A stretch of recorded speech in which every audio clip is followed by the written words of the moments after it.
Kuhusu ongezeko la mshahara, kwanza nitumie nafasi hii kuwashukuru sana kwa kumchagua rais wetu Daktari Samia Suluhu Hassan kwa kura nyingi sana,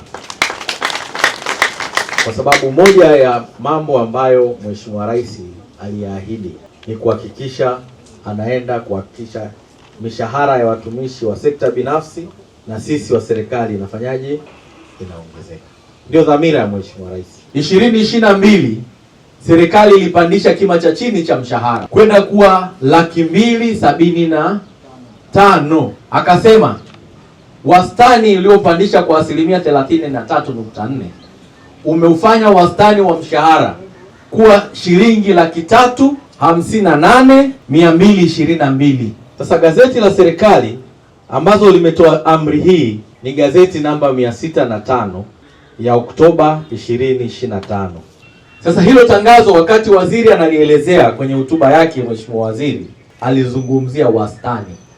Wastani maana yake unajumlisha zote, unagawanya kwa idadi ya wale wote ambao wanapokea kima cha chini cha mshahara.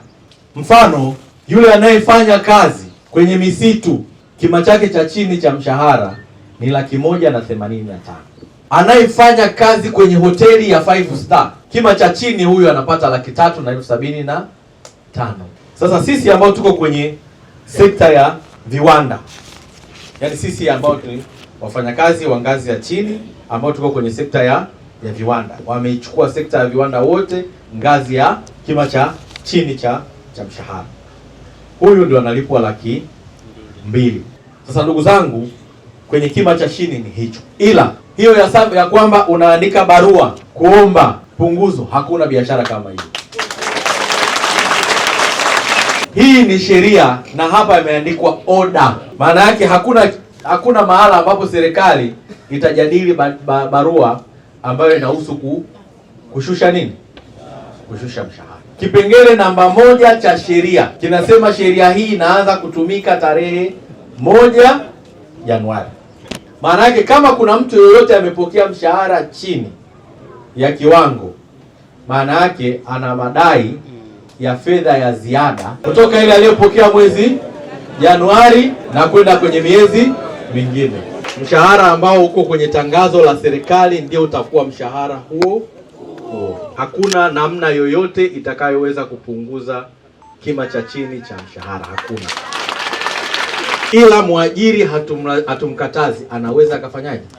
Akaongeza. Sasa ili mwajiri aweze kupata nafasi ya kuongeza mshahara, ni lazima kuwe kuna mahusiano kati ya wafanyakazi na mmiliki na mwenye mali, lakini sambamba na chama cha nini cha wafanyakazi. Sasa nilichogundua, chama cha wafanyakazi na wao inawezekana bado wao wenyewe kujitambua, au namna ya upatikanaji wao haikuwa sawa, au sisi wafanyakazi kwenye mikutano ile ya wafanyakazi ya kuchagua viongozi wetu hatukushiriki inavyostahili.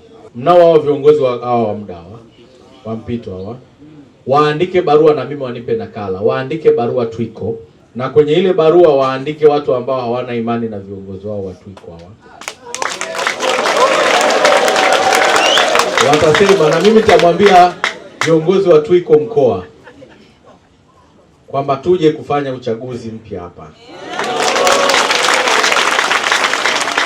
Kiwanda hiki ukiangalia kimeajiri watu wengi zaidi ya 1,100 na watu 1,500, wengi sana.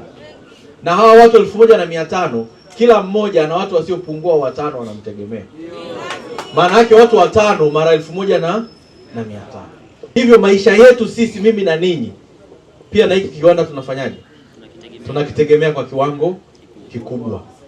Watu wanaokitegemea kiwanda hiki ni mimi na wewe na wale watu wetu 5 au 6 au 7 wanaotegemea. Iko dhamana mimi na ninyi kuhakikisha pia tunakilinda kiwanda hiki.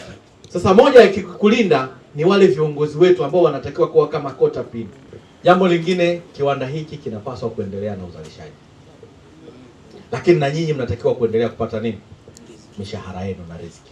Sasa niwatake wale ambao wako kwenye zamu tuendelee, lakini mshahara ule wa mwezi wa kwanza, kwenye mshahara huu wa mwezi wa pili ulipe mshahara huu wa kima cha chini kilichoamriwa, na lile deni lilipo kwenye mshahara huu wa sasa kwa pamoja.